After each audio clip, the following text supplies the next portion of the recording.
What's going on, my good people? Now, today I'm here to bring you a Kess Dissident Mage competitive EDH deck tech. So I'll note two things before I dive into this. Yes, it is competitive. This is not something you want to play in a casual group where the games go till turn 10, 11, 12, whatever. This is trying to go off very fast and it's very aggressive. And in that type of more casual environment, it would feel very oppressive and not fun to play against. So, user discretion advised. Definitely get a gauge on how powerful your opponent's decks are before whipping this kind of deck out. Second thing I'll note is that yes, I do have a Kess Dissident Mage deck tech on this channel, but that is a completely different playstyle and different list than this one. That one is focused on particular combos and getting those as fast as possible.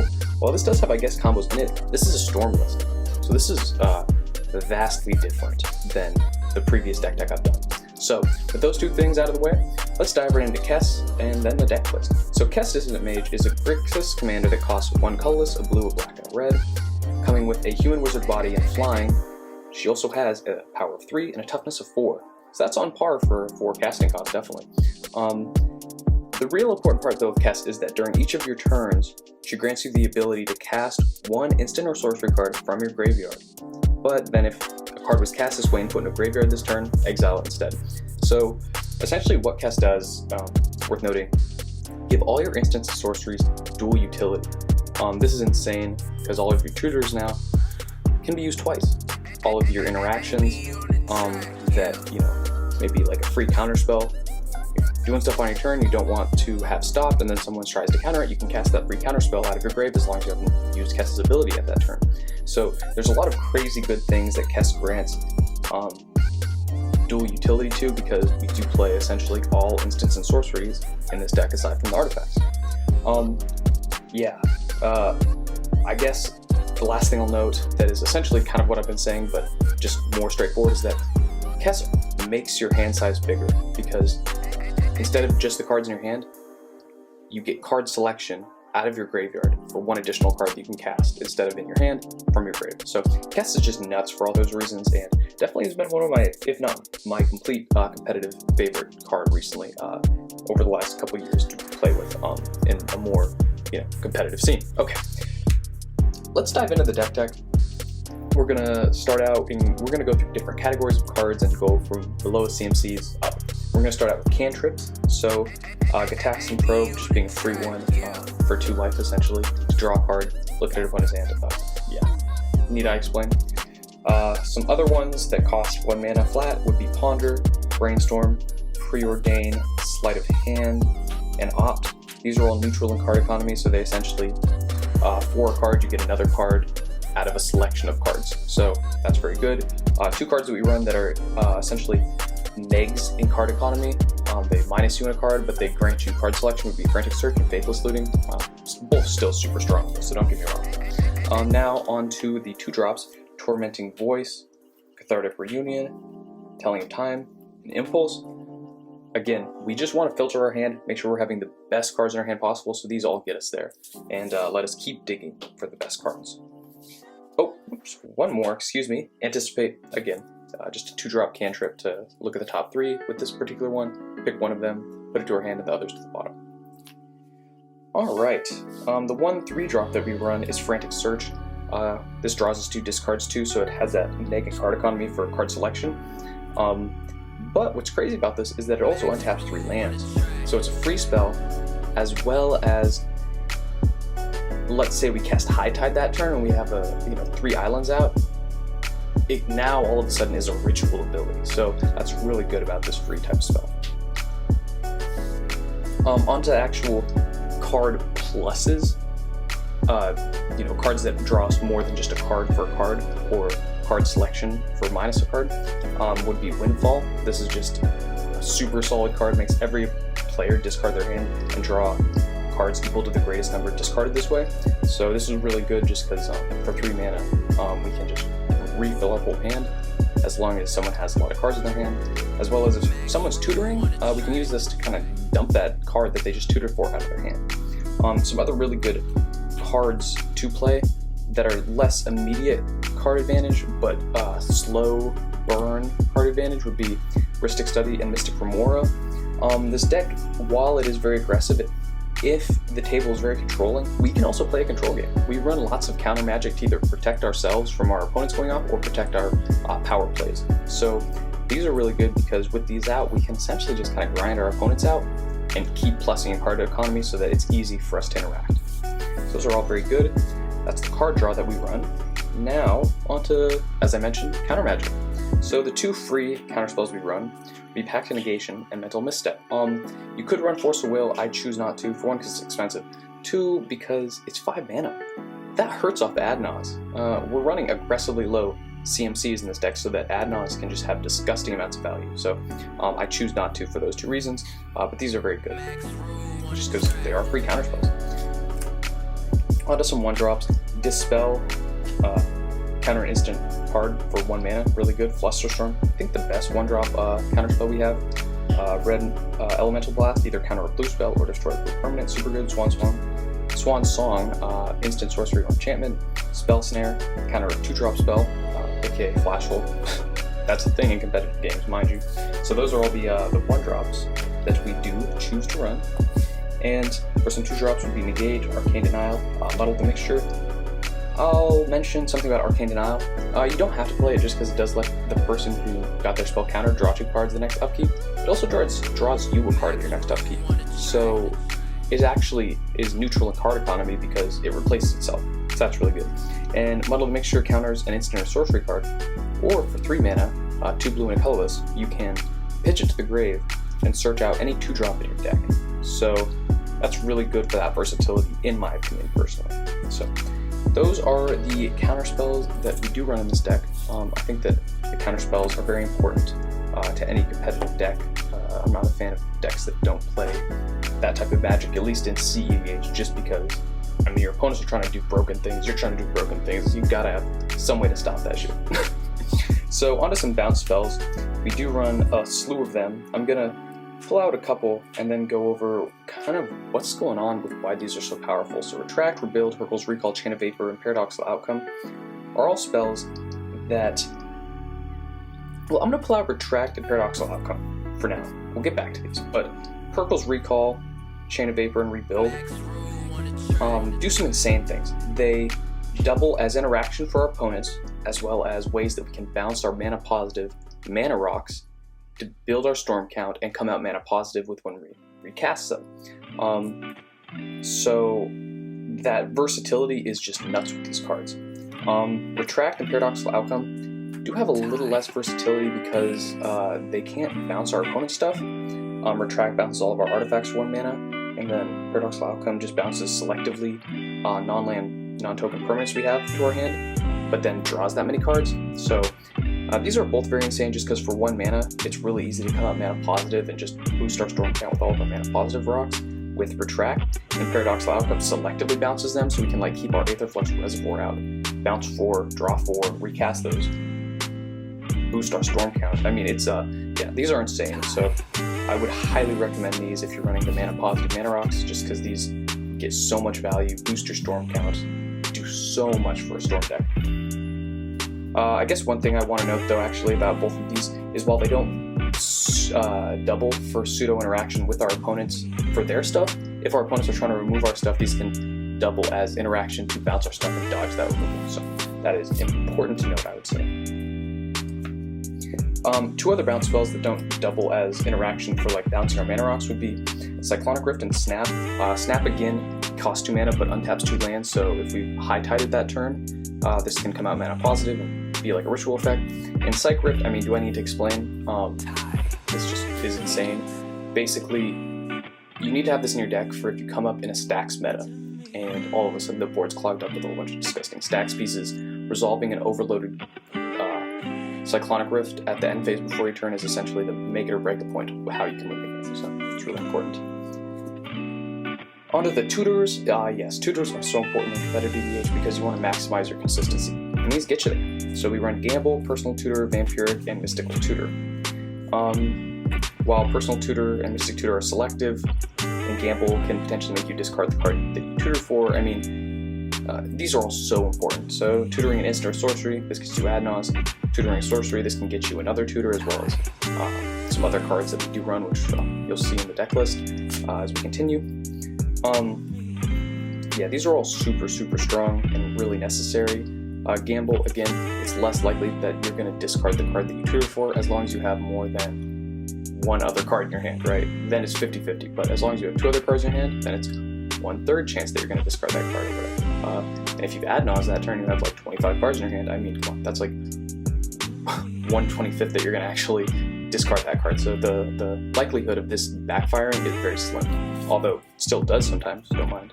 Don't think that I'm saying it doesn't, but that's important to know, that likelihood. On to some 2 drops would be Demonic Tutor, Merchant Scroll, Limdul's Vault. Limdul's Vault is essentially like kind of like a vampiric effect, although it just usually taxes more life to get there because you kind of dig through cards, paying life doing so. I'm not going to go into the exact effect because, as you can see, it's long. But look into this card; it's very good, very cheap. Demonic Tutor, essentially just the best card for tutoring. And then Merchant Scroll is just a tutor for any instant blue card. So it can get us, Mystic Tutor, some of our bounce spells, some counter spells. I mean, there's a lot of things this can get, so it's really good. You can also get like a Dramatic Reversal. I mean, this is just such a good card. So all these I would highly recommend as well. Essentially just maximize out on tutors because you want super good consistency. Whir of Invention, and Fabricate are the 3-drop tutors we run. Fabricate just searches any artifact from your deck to your hand, so this is good for 3 mana. And then Whir of Invention essentially tutors, for instant speed, mind you, any artifact that you pay X for, the casting cost, out of your deck to the battlefield. So, yes, like you could pay 7, right? 3 blue, 4 colorless or whatever, and tutor out your Aether Flux Reservoir to the field. Typically, you don't want to do that. What you do want to do is, end step before your turn, you have 3 mana open that you were waiting to do maybe something else, interact with someone, but no one did anything dangerous enough to do, blow that interaction on. Now you can just instant speed, pay 3 mana, tutor out any card that, is a 0-drop mana rock from your deck to the battlefield that you would prefer to have out. So this is really good for that reason. Finally, on to these elusive 0-drop mana rocks that I've been referring to all video. So Lotus Petal, Mox Amber, Chrome Mox, Mox Opal, and Mana Crypt. I don't have Mox Diamond, that card's definitely really pricey, but these are all so important to the strategy.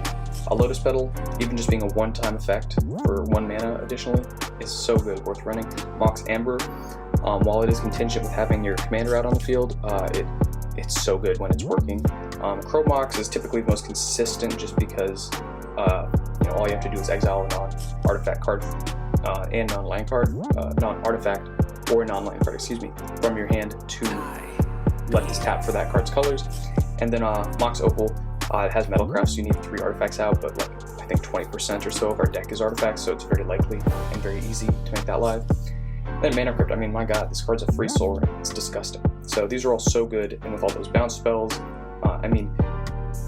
what's crazy about this deck is that instead of being a combo deck where your really good cards only work really good if they have other particular cards complementing them to combo, all the cards in this deck are just great standalone cards, and then when they're working together, it's like they just exponentially increase in value. So the card selection in Storm is just so very strong. It's actually nuts.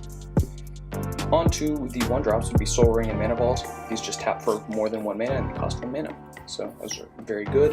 And then on to the non-mana positive mana rocks that just help fix our colors would be Talisman of Indulgence, Talisman of Dominance, Belwar Stone, Demeter Signet, Is a Signet, Rakdos Signet. You don't have to play these if you don't want to. If you don't think Rakdos is good enough, you don't have to, but I really like these because they do fix my colors. And I think that's super important for my deck to function. So that's just my preference, but feel free to run the artifacts for mana fixing as you see fit. On to some other mana positive cards that are not exactly artifacts, but they're still super good would be Dark Ritual, Cabal Ritual, and High Tide. As I mentioned, High Tide complemented with some of our other cards to untap lands, just come out mana positive.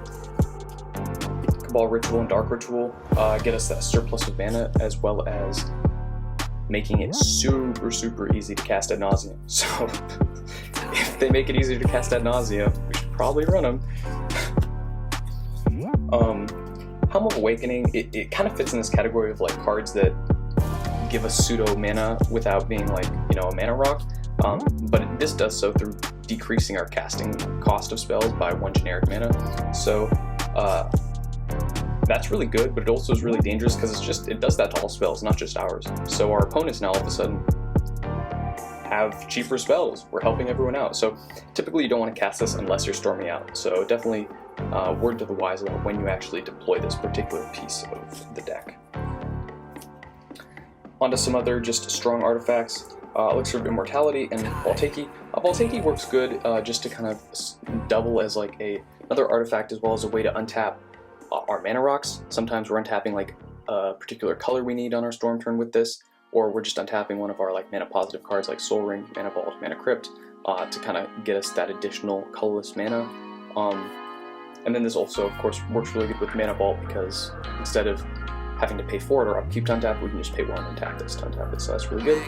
Elixir of Immortality, this would be Time Twister honestly if I had one, but that could, yeah, that's an expensive card for you. So this is another way to recycle our graveyard just in case like a really important artifact ends up in the graveyard that we need, aka Aetherflux Reservoir. So this is our way to recycle Aetherflux back into the deck and then access it through Tutors.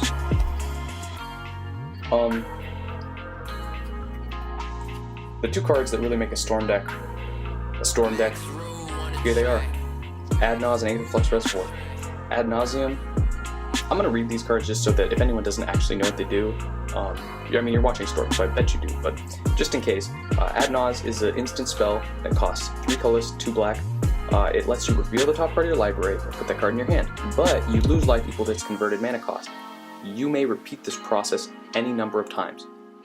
Whoa. So essentially, I can just keep flipping cards from the top of my deck and putting them into my hand and losing life. And with how aggressively low my CMC cost is in this deck, typically I'm drawing anywhere between like 15 to 30 cards with this deck. Like, it's actually insane. So this is essentially, you know, you'll go down to like 3 or 4 life with this. But that's where Aetherflux comes in. Aetherflux says that whenever you cast a spell, you gain 1 life for each spell you cast this turn.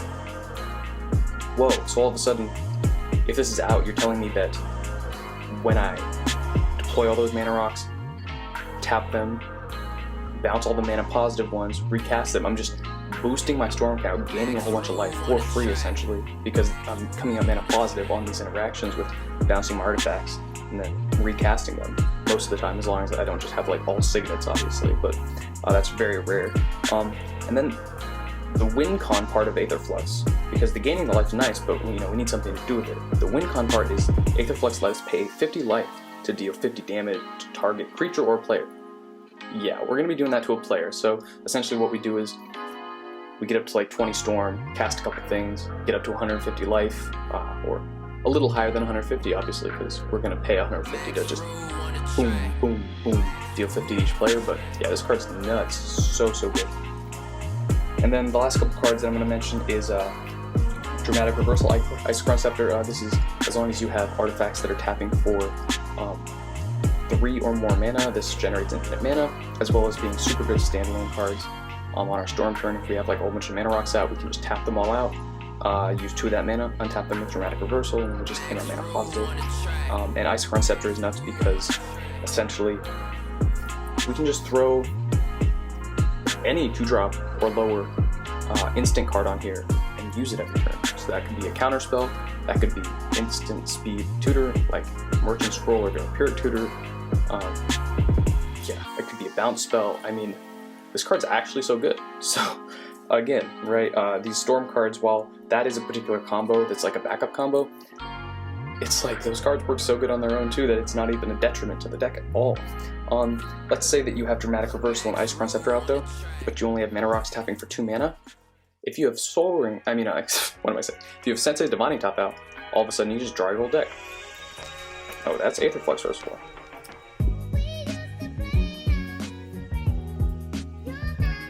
So essentially the interaction is that this untaps all your non-land permanents. This for cost taps to draw a card, but then you put this on the top of your library. That putting it on the top of your library is part of the effect, not the cost. So what you do is you tap to put that effect on stack, you then activate this, untap all your non-land permanents, put another copy of that effect on stack, tap this, untap all your non-land permanents, another effect, and you can just do that and draw a bunch of cards. So Those combo really good, as well as, of course, Sensei's Divining Top just being an insanely good card. The last two cards aside from the lands in the deck, Past in Flames Turnabout. Turnabout is another way to untap either all our artifacts or all of our lands, depending on if we've high-tided or if we've just deployed a bunch of mana rocks. So this is another mana positive card a lot of the time. And Past in Flames, this is what I run instead of Yawgmoth's Will. Obviously this is cheaper, so that's a plus, but also Yawgmoth's Will, after it resolves, makes any card that goes to your graveyard, whether it was cast from the graveyard or from your hand, just exiled. Past in Flames does not do that. It only does that for cards that you cast from the graveyard that turn. So all of a sudden we can cast it from our hand, then from our graveyard. So that's a big piece of value, I think. So, all worth noting. And now, we're done with the cards in the deck. I'm going to go over the lands real fast, and then wrap up. So, we run fetches, obviously, because we got to fix our colors. So Bloodstained Mire, Flooded Strand, Misty Rainforest, Scalding Tarn, Marsh Flats, Arid Mesa, Polluted Delta. These all just color fix. The cards that we search out with those typically would be Watery Grave, Steam Vents, and Blood Crypt. These are all just shock lands, so those are really good, complemented by those fetches. Some other cards that are just very strong lands would be Command Tower, Forbidden Orchard, Mana Confluence, City of Brass, Unknown Shores, Reflecting Pool, Exotic Orchard. These are all just really good cards for mana fixing a lot of the time.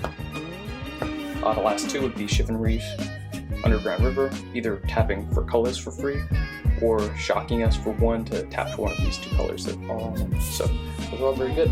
And to wrap up the mana base, we're just running 11 islands. That is typically because the majority of the spells in the deck are blue, as well as complemented by High Tide. So yeah, that is the deck.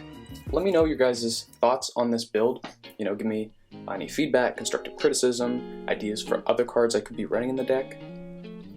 I'd love to hear it. I mean, I've been brewing this deck for months now, and it's only been getting better, so if you guys can help out, that'd be great. Well, thank you, ladies and gentlemen, for listening. I really do appreciate it. If this was informative and entertaining, leave a comment, like, subscribe, whatever, and I'll be coming at y'all with more deck techs very soon. Have a good day, and peace out.